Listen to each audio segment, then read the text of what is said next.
God's chosen ones. This Monday, you'll see what God has been hiding from you. You thought it was just another Monday, but heaven has already circled this date.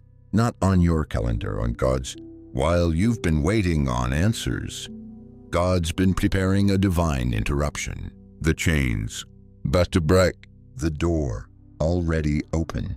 And what was hidden, it's about to be revealed in front of everyone who doubted you.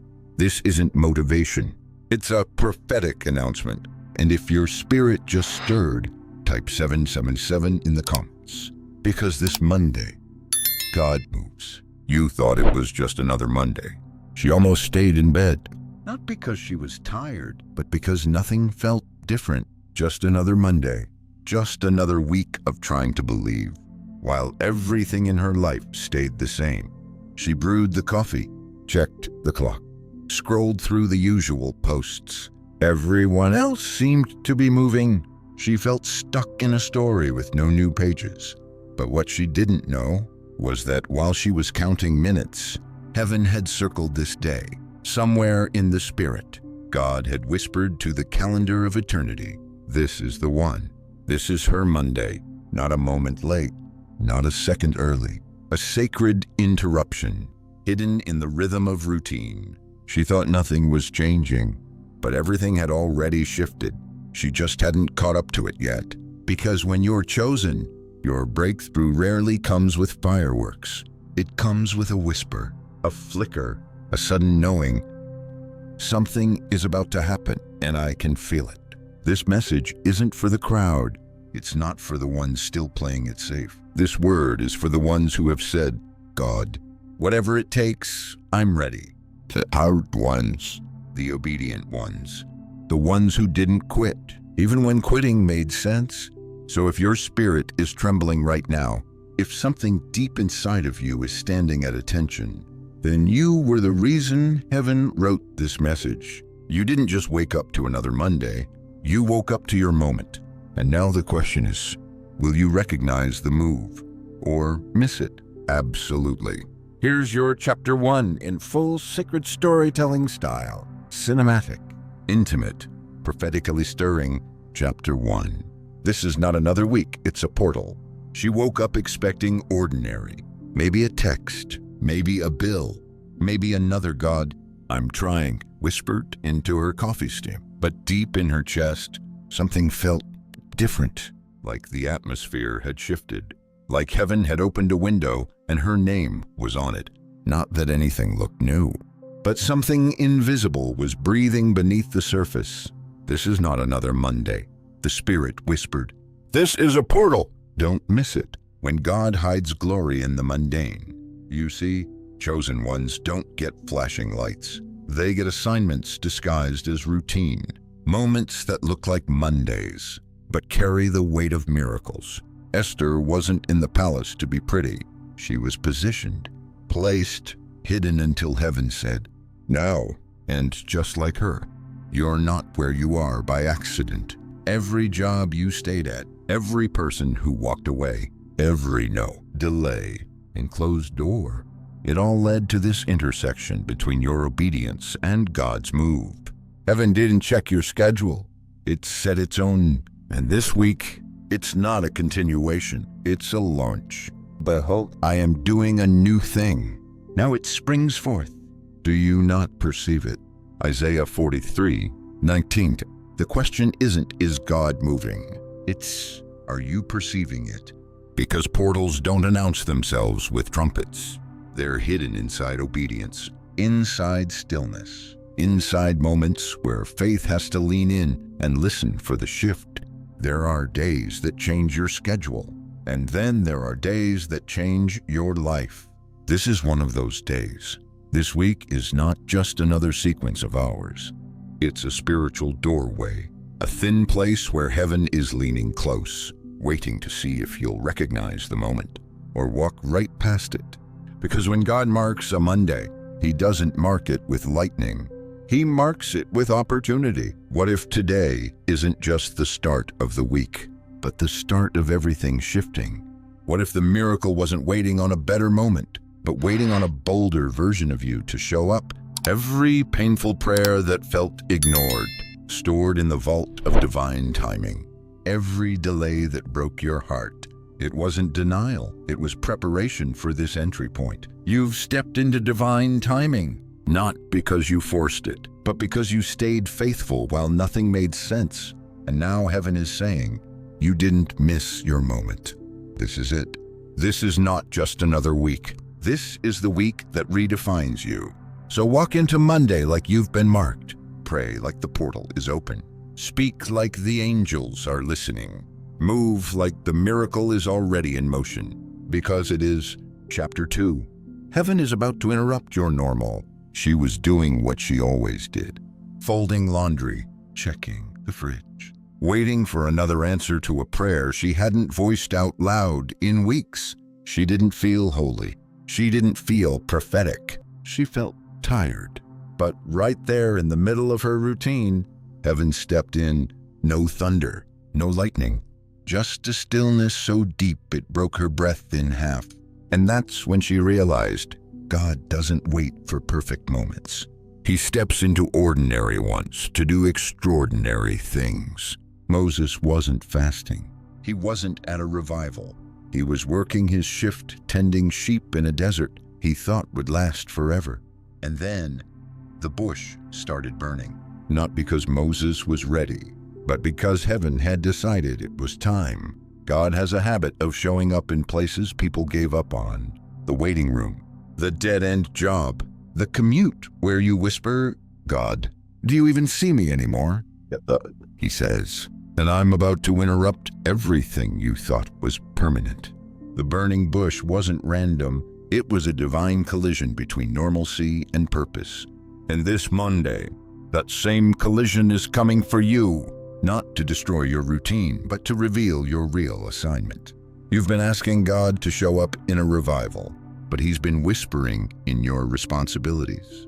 The kitchen, the office, the 5-minute drive between pickup and home. Heaven isn't waiting for you to find the holy, it's bringing the holy to you. You thought you were just making it through another day, but what if this day is about to mark you forever? Take off your shoes. God told Moses, you're on holy ground, not because the sand changed, but because the presence entered it. And just like that bush, what was burning wasn't consumed, it was commissioned. What if the place you're trying to escape is the place God wants to encounter you? What if the next miracle doesn't happen at church, but right there in your kitchen? God doesn't interrupt your normal to inconvenience you. He interrupts it to align you. And sometimes the proof that you're chosen isn't in what changes around you, but in what starts burning within you. That tug in your spirit, that stirring you can't ignore, that whisper that says, you're not stuck, you're summoned. You didn't miss it. You didn't mess it up. Heaven still knows your address. And this Monday, He's coming for you. So don't dismiss this week as routine. It's sacred. And something is about to shift mid-sentence, mid-task, mid-tar. Get ready. God says, I'm about to interrupt your life with your destiny. Chapter 3. It's already in motion, even if you don't see it. She didn't feel movement. She felt forgotten. She prayed. She waited. And when nothing changed, she whispered to God, did you hear me? Or did I misread the moment? But what she didn't know, what you might not realize, is that the silence wasn't absence. It was strategy, because when God moves, He doesn't always make noise. Sometimes He moves underneath the surface, quiet, slow, unstoppable. Imagine standing at the edge of the Red Sea. Behind you, Pharaoh's army. Ahead, nothing but water. You're praying for a sign, begging for direction. And then God says, why are you crying out to me? Stretch out your hand. Why? Because the miracle wasn't waiting on God. It was waiting on faith. The moment Moses lifted his staff, what was already in motion began to manifest. The alignments, the favor, the breakthrough, they don't start with noise. They start with a whisper. Now, and heaven begins rearranging timelines. speaking your name in rooms you haven't entered, assigning angels to doors you haven't even knocked on yet.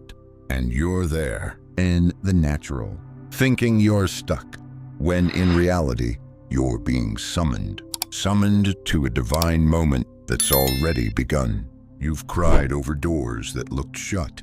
You've mourned seasons you thought were wasted. But here's the truth. The emails are already drafted. The hearts are already being softened. The chains are already weakening. And just because you can't feel it doesn't mean God isn't already finishing what he promised. Faith is not seeing the evidence. Faith is believing the evidence is on the way. What if everything you've been praying for has already left heaven and is just looking for the right moment to land? Would you stop doubting? That's it. Who gives life to the dead and calls things that are not as though they are. That means even while it still looks dead, heaven's already speaking resurrection. Even while it looks delayed, heaven's already labeling it delivered. You thought you were stuck in stillness, but you're standing in the middle of a move. God doesn't reveal everything at once, because your faith wouldn't grow that way. He shows you just enough to test whether you'll walk without seeing, and if you keep walking, you'll realize the path was forming beneath your feet. This is not an activity. This is incubation. The blessing isn't lost. It's loading, so don't stop now. Don't curse the silence. Don't assume nothing's changing, because it's already in motion, even if you don't see it. Chapter 4. You are the shift, not just the receiver. She kept waiting for something to happen. A call? A miracle? A breakthrough? Anything to remind her she wasn't invisible. But what if the delay wasn't God ignoring her? What if it was God preparing others to receive her? What if the breakthrough wasn't something she was supposed to witness, but something she was born to be? You've been praying for an open heaven, but what if heaven is praying for an obedient you? You've been asking God to shift the atmosphere, but you are the atmosphere shifter. This Monday wasn't marked just to bless you. It was marked to release you into the workplace, into the family room, into the battle you've been avoiding. You are the evidence that God still speaks, the same Spirit that raised Jesus from the dead. It's not sitting dormant in heaven. It's alive inside you. You've been licensed. You've been anointed. And you've been authorized to speak, to shift, to break, to bless. Luke 10:19 says, "Behold, I have given you authority to trample on snakes and scorpions and over all the power of the enemy." Not just to survive it, but to subdue it. The moment you believe you're the shift, your language changes. You stop speaking fear, you start speaking formation. Let there be was never just a Genesis phrase. It's what heaven says through you now. You don't need another confirmation. You need activation. You don't need another door to open. You need to realize you've become the key. What if the resistance didn't come to stop you, but to reveal you? What if the battle wasn't about breaking you, but about unlocking your roar? You've been asking God to shake the room, but he's been waiting for you to open your mouth. Esther wasn't just saved from genocide. She was sent to end it. Moses wasn't just pulled from the water. He was positioned to part it. And you weren't just rescued. You were raised up. Your presence in this generation is no accident. There are things on this earth that won't move until you step into your voice. You've been waiting for permission, but God already gave you the mantle. You're not just next. You're now. This Monday doesn't mark your miracle. It marks your mission. So walk in. Speak aloud. Pray bold. Take space. The earth is groaning for someone like you to rise. And now, you finally know. It's you. Chapter 5. What was hidden is about to be revealed. She didn't know anyone was watching. Not during the tears. Not during the long nights. Not when she kept showing up, praying, serving, forgiving, even when it felt like nothing would ever change. But God was watching, and heaven was taking notes, not of her perfection, but of her persistence. Every chosen one goes through a season of divine hiding. Esther was hidden in a palace. David was hidden in a field. Moses was hidden in a basket. Then in a desert. You were hidden in grief. Hidden in that quiet job. Hidden in that house where no one saw your anointing. But the hiding wasn't punishment. It was protection. It was preparation for public placement. What was concealed wasn't meant to be buried. It was being refined, and now it's time. The oil, the gift, the calling, the strategy, the sound in your voice that breaks chains. It's all about to be revealed. What if the very area of your greatest obscurity is where God is about to give you open visibility? What if the prayers you prayed alone will be the exact testimony that causes others to believe? There were rooms you couldn't enter yet because you weren't finished being built. And there were platforms you didn't get because your voice still carried pain, not power. But now the season has shifted, and the same places that once ignored you are about to invite you, not because you chased them, but because you became who God called you to be in private. They'll see the favor, they'll hear the authority, but only you and God will know the price of that oil, because you earned it through late nights, holy silence, obedience without recognition, and faith when it didn't feel fair. But this is the promise. What you've prayed for in secret, I will reward in the open. Matthew 6:6. This Monday isn't just your moment of movement. It's your moment of unveiling. What God's been growing in the dark is about to rise in the light, not for your glory, but for His name through your life. And when it happens, you'll remember this whisper. I was never punishing you. I was preparing them to see who you really are. This was never a delay. It was a divine reveal. You thought you were being delayed, overlooked, skipped, but heaven was never running late. It was hiding you to honor you. It was building you to release you. And now you're stepping into the moment that was written for you before the world even knew your name. You didn't miss it, you were it. This Monday, it's not just the start of your week, it's the start of your revealing. Everything that tried to break you will now broadcast you. Every closed door will now open because of you. Every silent prayer will now echo through every space you enter, because you were never just a receiver. You were always the releaser. What was hidden in pain is now being revealed in power. What was formed in secret is now being released in the light. This Monday was not coincidence. It was confirmation. You didn't find this message. This message found you because your name was already on it, because the timing was already perfect, because heaven already said, they're ready now. If this entire word was your confirmation, type 709 in the comments right now. Seal it in faith. Comment, this is my Monday. If you know the portal is open, drop your city plus local time. Let heaven's map light up with alignment. You are not just walking into breakthrough. You are becoming the one who carries it for others. You were hidden because what's inside you is holy. And now God says, let them see.